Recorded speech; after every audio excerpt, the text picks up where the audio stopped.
Hello traders, remember the trade I broke down last week? It played out to the T. I want you to go back to the video and analyze it and come back to this video to see what happened live. And here is what happened. Let's get into it. Alright, so let me do a recap of what I talked in the previous breakdown video. I told you guys whenever the market is bullish, it's going to create higher highs and higher lows. Higher high, higher low. We are only looking to buy this market at the higher low points, at this higher low. We are not looking to buy from this point. We are not gonna buy from this point. It is top of the move. We are never ever going to do it, and we are not even going to jump into the market on the middle of the move, right? We are only buying at the higher lows.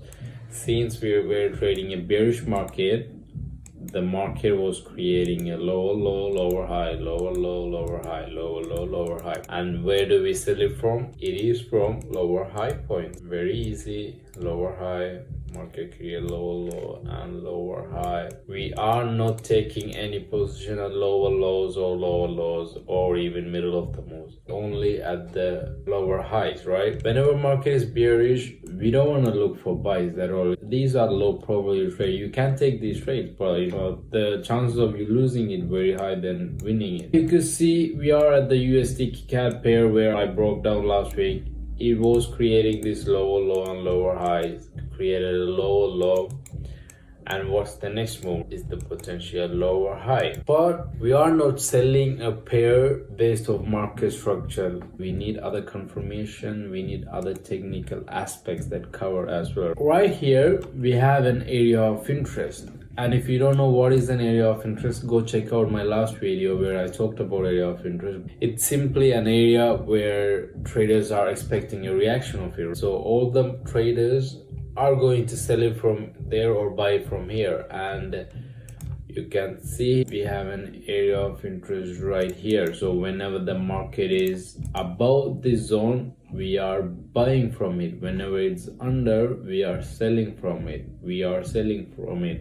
Market rejects whenever it's under and support whenever it's above. And in this case, market was below this point, and coincidentally it's going to create the lower high into that area of interest. So now we have two important core reasons in order to take this trade: market structure and an area of interest. Do we take this pair as soon as it gets there? No, really. We have a lot of other confluences. In this case, when I was looking at this trade, market came and it made a pin bar usually telling us market is gonna reverse or something is gonna happen. It's an indecision candle. It's called also doji or pin bar, whatever. But when market created this pin bar, I didn't want to enter right off it because it didn't get to the area of interest yet. So I went to 4-hour chat and I was waiting for the lower to be created. As soon as it's rejected of this EMA as well,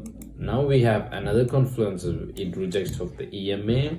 It has the daily doji. It has lower high on daily. It has area of interest. Do you see how a lot of confluence was coming together? So as I took this from this indecision candlestick, the price took off immediately. You can see the price rejected of this area of interest and it created a bearish engulfing. I could have literally another entry right here, but I like to get on the top of the moves. And when you enter at the area of interest, you want to exit at an area of interest as well. So this is an area of interest and I had my trade here. I called 1 to 3 risk to reward on this pair. You can see when price hit my take profit, I took off the position because this is an area of interest. Whenever the price is under, it's gonna reject, and whenever the price is above, it's gonna be a support line. We are buying from it. We are not gonna sell from it. If I am looking for a sell, what should I do? I should wait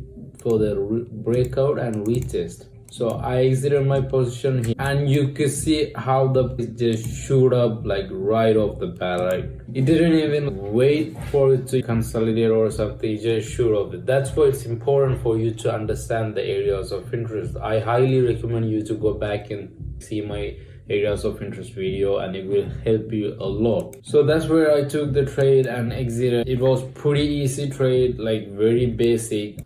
All right.